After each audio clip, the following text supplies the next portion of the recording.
Hello, King Westwood. Hi. My name is Miss Sheeran. I teach kindergarten, and this is my daughter. What's your name? Lana. And she is in kindergarten at King Westwood. Her teacher is Mrs. Violante. And we are going to read Gooseberry Park and the Master Plan. We're reading Chapter 9, Decoys. Do you remember what was happening in Chapter 8? We finally learned about the Master Plan.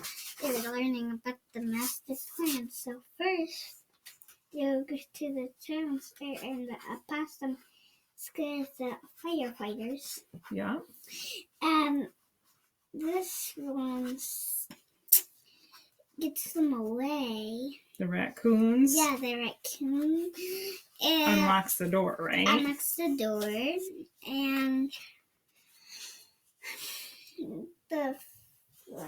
And then the cat scares the dog, because cats and dogs like to fight, and they'll chase it away.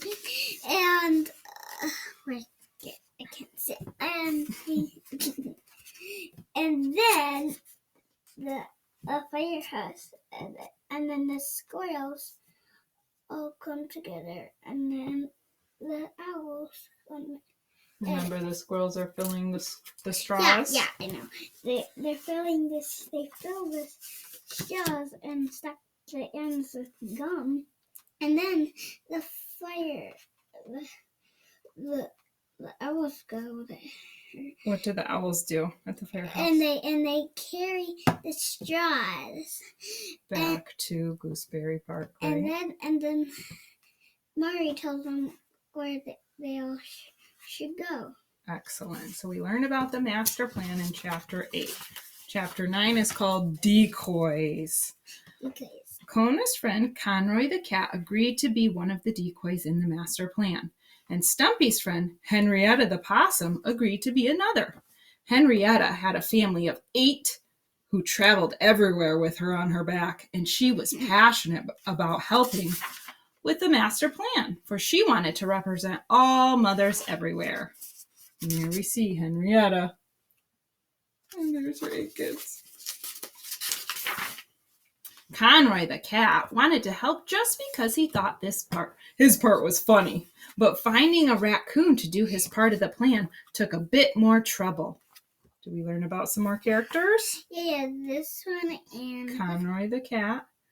Yeah. And this one. We're about to learn about the raccoon. Yeah. Raccoons keep very strict schedules. If a raccoon sifts through a certain dumpster at a certain location at 11 every night, that is exactly what he wants to do the very next night. Certain dumpster, certain location, 11.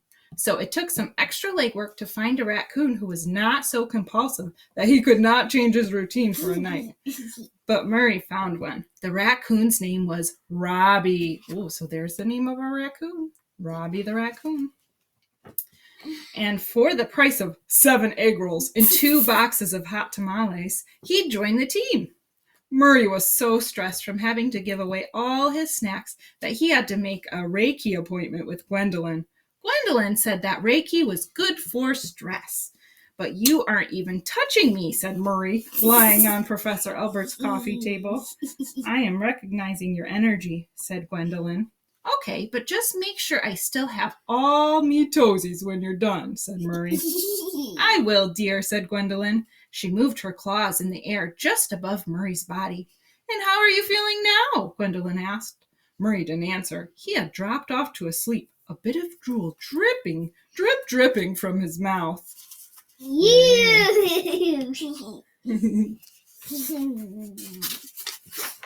Success, said Gwendolyn with a smile. She covered him with a clean dish towel so he wouldn't catch a chill. While Murray was napping, with Gwendolyn keeping him company, Kona was giving instructions to 3 vital members of the team. The big night was tomorrow night, and there were some things to rehearse. According to the flow chart, Henrietta would first play her part. Do you remember Henrietta? The possum, right? With the babies? The opossum. Mm-hmm.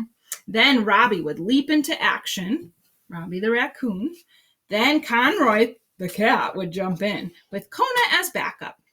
It was all designed to get the firefighters and the Dalmatian out of the firehouse, and the squirrels and owls in. So the 3 decoys needed to rehearse. Kona gathered them all under a picnic shelter in the park. Hey, that's the name of the chapter, isn't it? Decoys. Yes. Henrietta, your job is to pretend to faint, said Kona. Right, said Henrietta, as her 8 children hung on and stared at the big chocolate Labrador. Henrietta then pretended to fall into a swoon, rolling over onto her side. The children were still hanging on. Excellent, said Kona, but can you do it while hanging from a traffic light?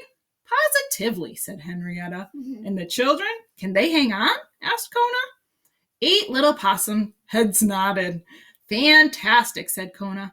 When people see a possum hanging from the traffic light in the town square, which only a very tall ladder can reach, whom do you think they will call for the rescue?